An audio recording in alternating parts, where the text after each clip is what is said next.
The city of Jerusalem has seen it all. Empires rising and falling, periods of glory and of squalor. Jerusalem is not a city that ignores its history. On the contrary, its magic lies within its past. It does not reject the future, but rather embraces it and integrates it into its distinctive style.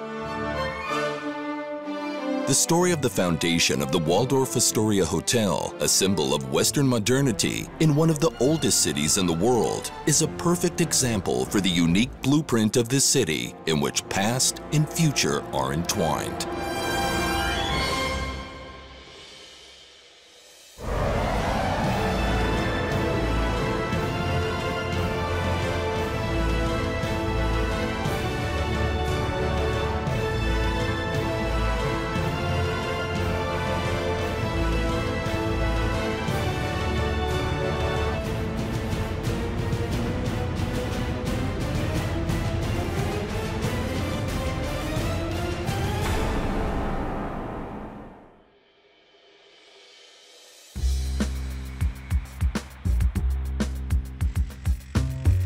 The foundation of the Waldorf Astoria Hotel in Jerusalem is not just another story of a hotel. The decision to establish a luxury hotel by one of the most prestigious hotel leaders in the world, in the heart of Jerusalem, on top of the ruins of an old hotel, has revealed the building's fascinating past. This remarkable story involves all the major forces in the area: the initiator, a controversial Arab leader, a renowned Turkish architect, an infamous Jewish contractor, and British administrators in Mandatory Palestine who have had major influence on the fates of everyone involved. The story of the Palace Hotel begins actually in the early 20s when the British established the Mandate of Palestine, and there are great plans and great dreams for the development of this country for both the Jews and Arab residents. Haj Amin al-Husseini came from one of the most prominent families in the Palestinian Society of Jerusalem, and he was nominated Grand Mufti of Jerusalem by the High Commissioner for Palestine, Herbert Samuel, in 1921. A few months later, the Supreme Muslim Council was established, and he was nominated its president for life. So basically, he had a very good control over what's going on in Jerusalem itself and in the country at large. In 1927, the Supreme Muslim Council decides to build a hotel to show and demonstrate the Muslim power here in Jerusalem and, of course, in the country at large. And also, this is sort of a wedge in the Jewish development with the Jewish neighborhoods. There's the Rehavia neighborhood just above the area where the hotel was built. And new buildings, we had the commercial center just between this hotel and the old city.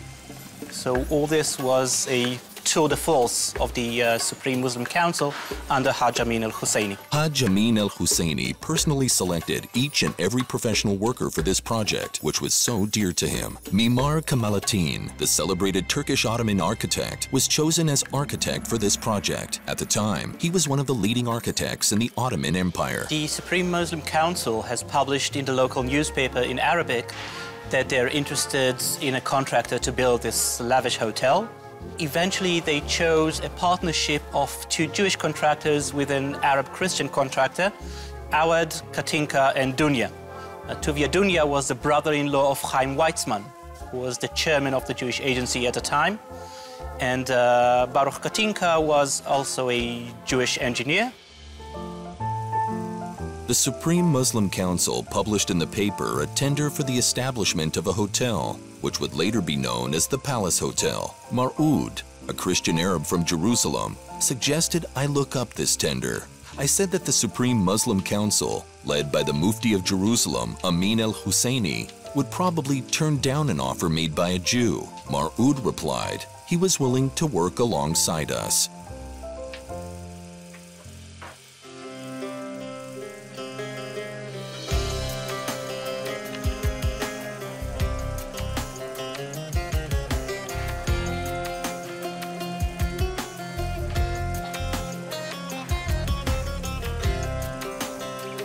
A week after placing the offer, we were appointed for the job.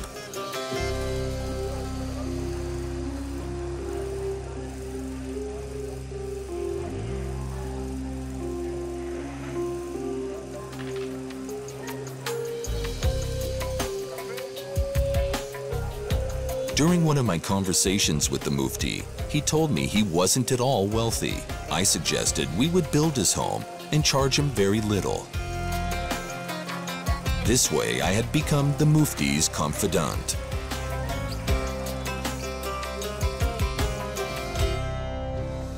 Construction commenced in November of 1928, and under contract, they were obliged to finish it within 13 months.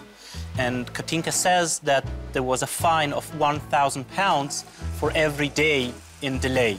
The successful collaboration between the Arab initiator and Jewish contractor influenced everyone else on the project as well. About 500 people took part in the construction process, Jews and Arabs who lived side by side in harmony.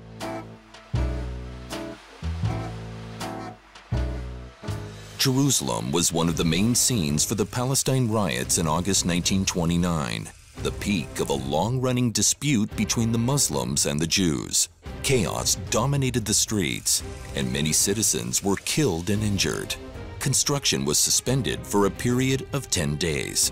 Katinka himself went to organize Jewish defense elsewhere. Also, we're quite certain that at least some of the workers took part in the Arab riots, and these ended with the annihilation of some of the Jewish congregations in cities like Hebron or Tzfat, which were mixed cities. And in other parts like Jerusalem, Tel Aviv, and Haifa, the Jewish defense was more organized, and the attackers eventually could not accomplish what they came for.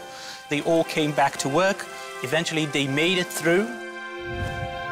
In December 22nd, just 2 days before Christmas, there was the grand opening of the Palace Hotel with, of course, representatives of all religions in Jerusalem, but especially with the Supreme Muslim Council.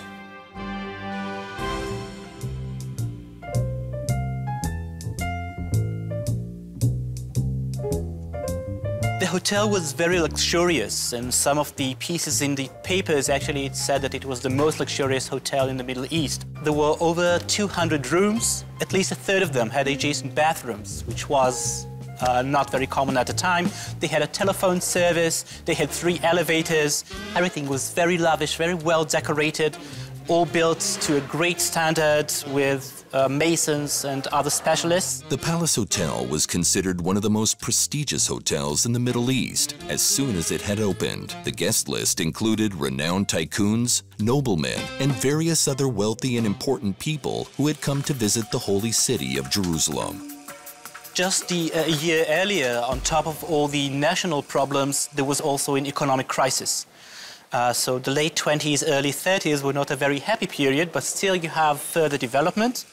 In 1931, the King David Hotel was opened just up the street from it and took the crown, so to say. There were rooms that were leased by the hotel for private purposes, and already by the mid-1930s, the British mandate bureaus have put themselves here.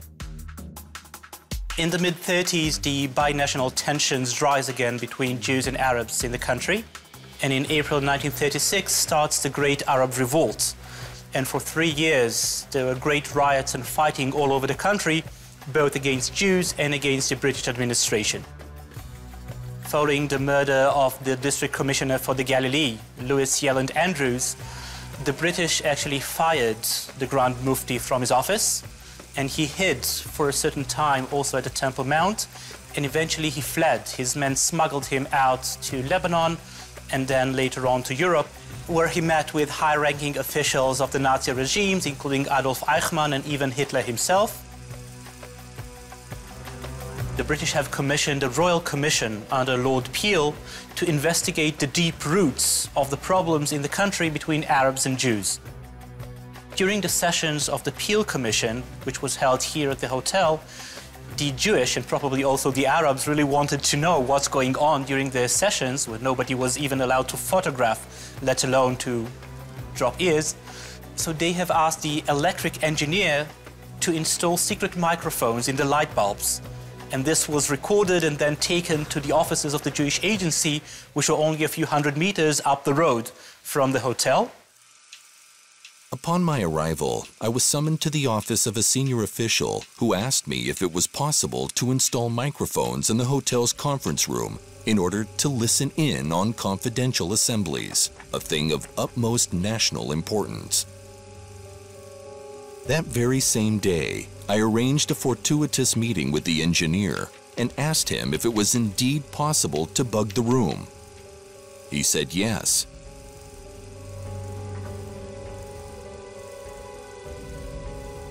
I asked if he was willing to help install a network of hidden microphones. He said he would do it free of charge.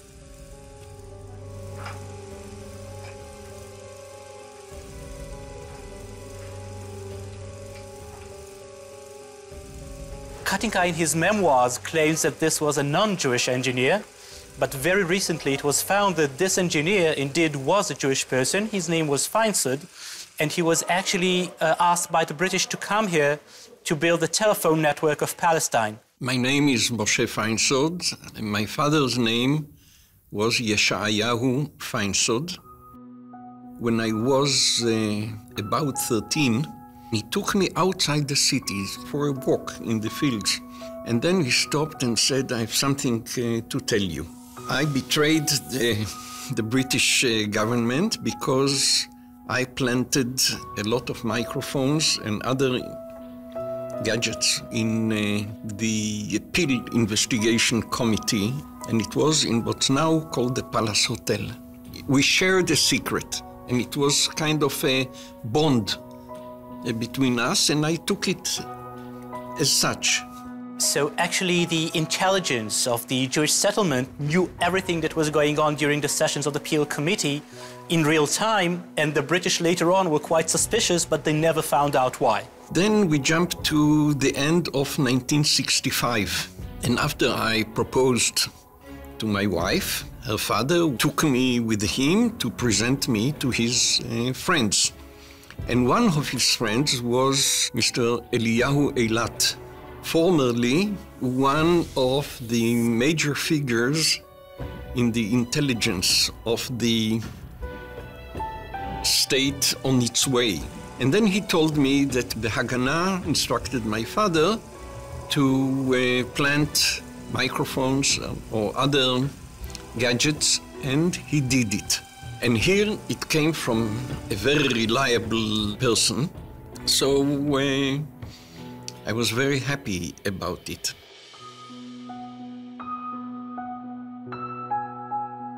I didn't look at my father as an hero.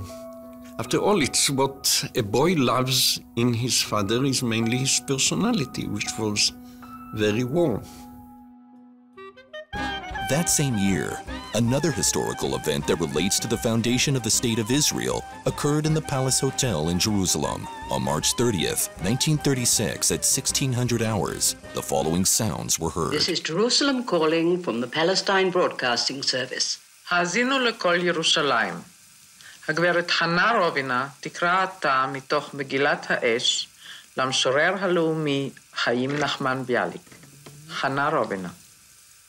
כל הלילה רתחו ימי להבות והשתרבבו לשונות אש מעל הר הבית. It was the first time in which the Hebrew language was heard on the radio. Families were gathered around the radio. Newspapers reported that people in Tel Aviv listened to the broadcast and wept. אנו מכריזים בזאת על הקמת מדינה יהודית בארץ ישראל.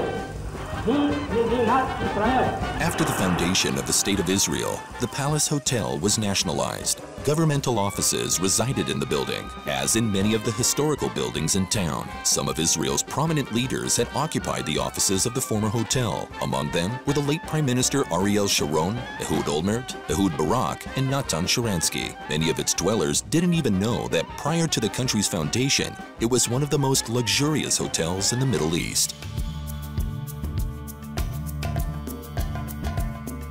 In 2005, late entrepreneur Paul Reichman and his family purchased the building, intending to offer the visitors of the capital a luxurious hotel in Jerusalem. The municipality of Jerusalem joined the Reichman's vision, announced its intention to refurbish the unique building, and appointed a conservation architect to decide which parts of the extraordinary building would be preserved. In 2002, February, previous owners of this property, they were in Istanbul just visiting. They invited me to come over Jerusalem and to see the property and maybe to start a project. I visited this building. It was still a ministry building at that time. There were so many flags outside and there were people working in the building. And we have started to work on with a previous architectural scheme. Eventually, in 2003, Intifada started and whole thing stopped. So we put the files in a drawer and just forget it, actually, for a long, long time. And in 2008, I have met with the new owners, Rahmans. They introduced me to a new team, and we start to work again. We signed a new contract with the new owners. So this is my 11th year on the project, and it seems like in the 12th year, we will be able to have a drink and to celebrate the grand opening of the building. So it's going to be a quite important milestone in my professional life.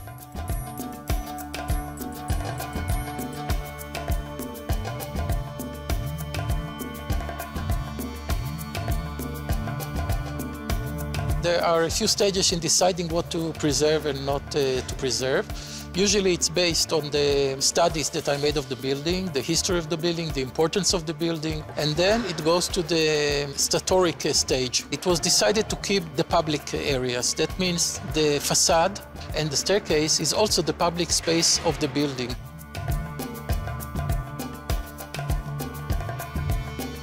One of the special parts of this building was the stonework and the decoration, and we can see here this stonework.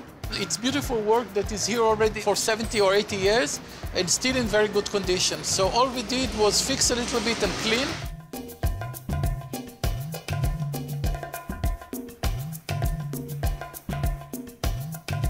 We are standing here in the space of the historical stairs, which were reconstructed. But there was a need to take it down and to rebuild it. We did a very accurate surveying of the space. The building team reconstructed the space exactly according to the plans. We kept some of the rails, the original rail. The style of the railing is different from the style of the building. This is a bit more modern, and the building is more classical or more Ottoman. And it's interesting to see that there are different styles here, and maybe this is part of the magic of this building, that it's not very clear what it is. It's a bit mysterious, and maybe it represents a little bit Jerusalem. Conservation and refurbishment require the cooperation of professionals who specialize in this particular field. The elements preserved from the old Palace Hotel have a definitive influence on the architecture and design of the converted hotel. בוולדורף אסטוריה אנחנו משמרים קודם כל את המעקה המקורי שעולה לכל השלוש קומות של הבניין שהוא בניין השימור. המעקה זה מאוד מיוחד, בנו אותו לפני 90 שנה, ששם לא היה להם את הכלים שיש לנו היום, ועם הכלים שיש לנו היום לא היינו יכולים לעשות את מה שהם עשו. לכן אנחנו הולכים פה על הנושא של יציקות. ככה עשו לפני 90 שנה, ככה אנחנו גם עושים היום.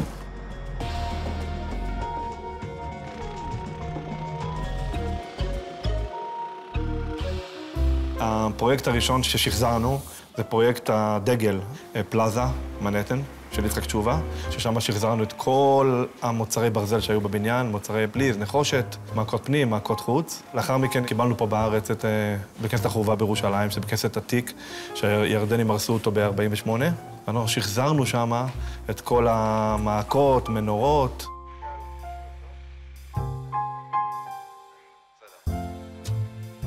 ועכשיו אנחנו נמצאים במלון מאוד מיוחד.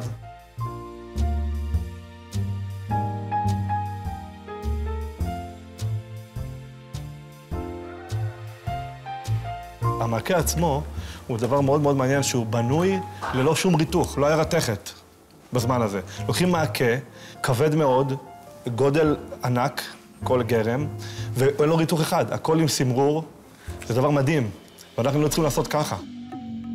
כל יציקה צריכה לעשות בתבנית בפני עצמה. אם יש לי 100 יציקות, צריך להיות 100 תבניות. 200, 200. אין פה משהו שנהפך למשהו אוטומטי או מכונה שמוציאה את זה. הכל ביד.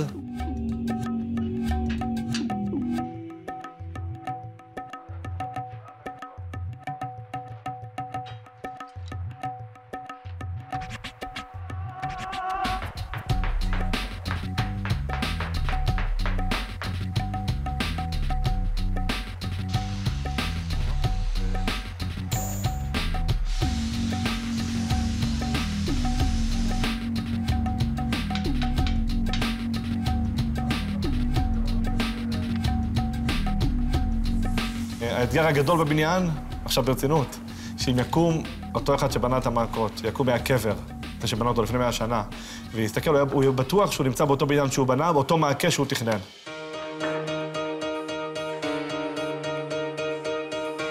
זה מרגש אותנו מאוד מאוד מאוד לעשות, שכל פעם עושים בעצם מוצר חדש, מוצר מיוחד, חומרים שונים, וההתרגשות הגדולה שלנו באמת תהיה שנבנה את בית המקדש. ולא ספק יקרו את אחים לרר, אני בטוח בזה.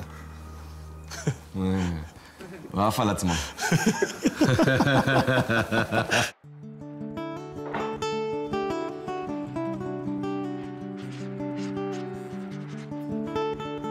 העבודה שלי היא בעצם לשחזר חלקים עתיקים של בניינים. אני מקבל חלקים ישנים, הרוסים, אני מנקה אותם, אני משחזר אותם, מביא אותם לצורה המקורית שהם היו בהם, ולאחר מכן אני בונה בעצם מודל שממנו אני יכול להעתיק שבלונה וליצור חלקים חדשים. What we see here is a copy of the original decoration that was here in the building. What we did when the building was taken down, we took examples, some pieces, kept it for a few years in storage, and then when the building was reconstructed, we took it to a workshop and it was redone. They put it back here on site. בהתחלה קיבלתי קופסת קרטון מלאה שברים של כותרות עמודים ודקורציות שהיו שייכות לבניין ההיסטורי. לקחתי את הספר פרויקט, הסתכלתי, בחנתי את התמונות, ניסיתי לחבר חלקים ושברים ביחד, ממש עבודה ארכיאולוגית, עד שבניתי בעצם את החלק המקורי שהיה.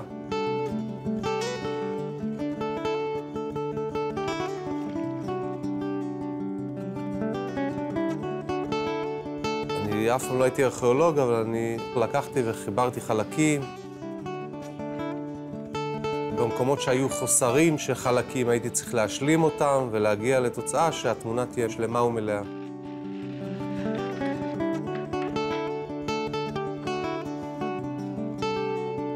עבודה כזו דורשת המון דמיון, המון מעוף, המון תעוזה. כשאתה לוקח את העבודה, אתה אף פעם לא יודע לאן אתה נכנס בעצם. אתה יודע לאן אתה נכנס, אתה לא יודע איך תצא ממנה.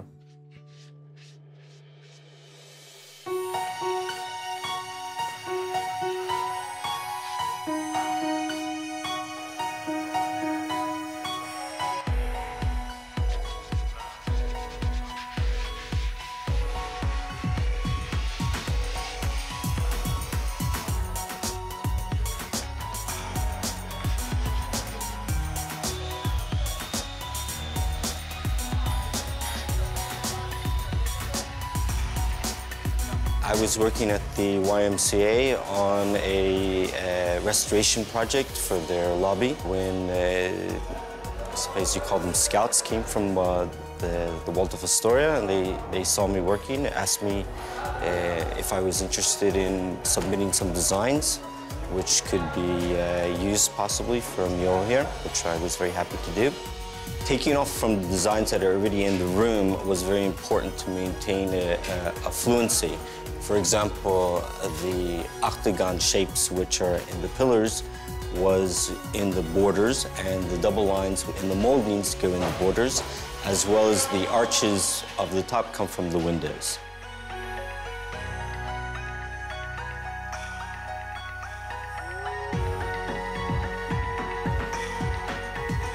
Well, I keep imagining what it's like to walk in here after it's done. I see it finished, and it's just a matter of figuring out how to get to the end result. I didn't see blank space. I see what I want to see when it's already done. And I want to be in a certain time in my brain, like back in the 1920s. So I imagine what it would be like to walk in those days, and because it was very important that it looks old as well.